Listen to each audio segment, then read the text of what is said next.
నెల్లూరు జిల్లా ముత్తుకూరు మండలం ఒల్లూరు పంచాయతీలోని చుట్టుగుంట, పచ్చికల్లమిట్ట, బండ్లపాలెం గ్రామాలలో మాజీ మంత్రి సోమిరెడ్డి చంద్రమోహన్ రెడ్డి ఎన్నికల ప్రచారంలో పాల్గొన్నారు.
రెండు సార్లు సర్వేపల్లి నియోజకవర్గంలో నేను గెలిపించారు.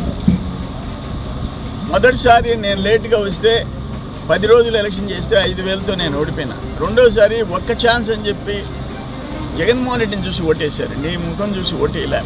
కానీ నువ్వు చేసిన అరాచకాలు, నీ మనుషులు చేసిన ముత్తుకూరు మండలంలో నీ మనుషులు చేసిన అరాచకాలు, నీ టోల్ గేట్ల దగ్గర నుంచి ఆఖరికి కూలికి పోయే 1000 మంది ఆ పోర్ట్లో కూలికి పోయే వాళ్ళ దగ్గర 100 రూపాయలు తీసేసుకుంటున్నారు. రోజుకి 1,00,000 రూపాయలు. 1000 మంది కూలికి పోతున్నారు. కూలోళ్ళు పట్టు కొడుతున్నారు. లారీకి పట్టు కడుతుంటే పట్టులో 150 రూపాయలు ఇస్తే 100 రూపాయలు మీరు కొట్టేసి 50 రూపాయలు ఇస్తున్నారు. ఇది ఎక్కడన్నా చూసామా అని అడుగుతుండా. పేదోళ్ళు అనేది కూడా లేని, కనికరం లేనివాడు ఒక మనిషి అంటుండా నేను. అందుకనే నీకు ఏమాత్రం నిజాయితీ ఉంటే రాజీనామా చేయి, లేకపోతే ముత్తుకూరు మండలం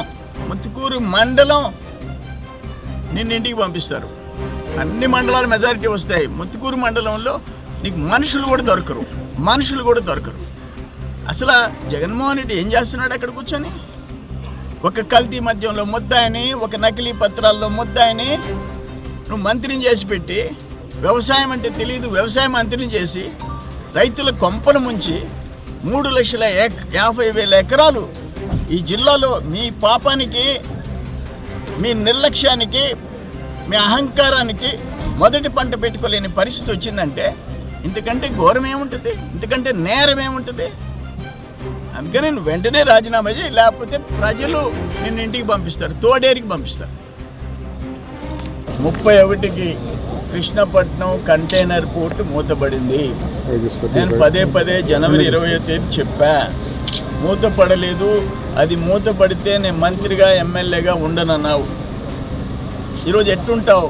మూత పడిపోయింది. ఫిబ్రవరి, మార్చ్, ఏప్రిల్ షెడ్యూల్ 0. ఒక్క వెజల్ రాని పరిస్థితి వచ్చింది.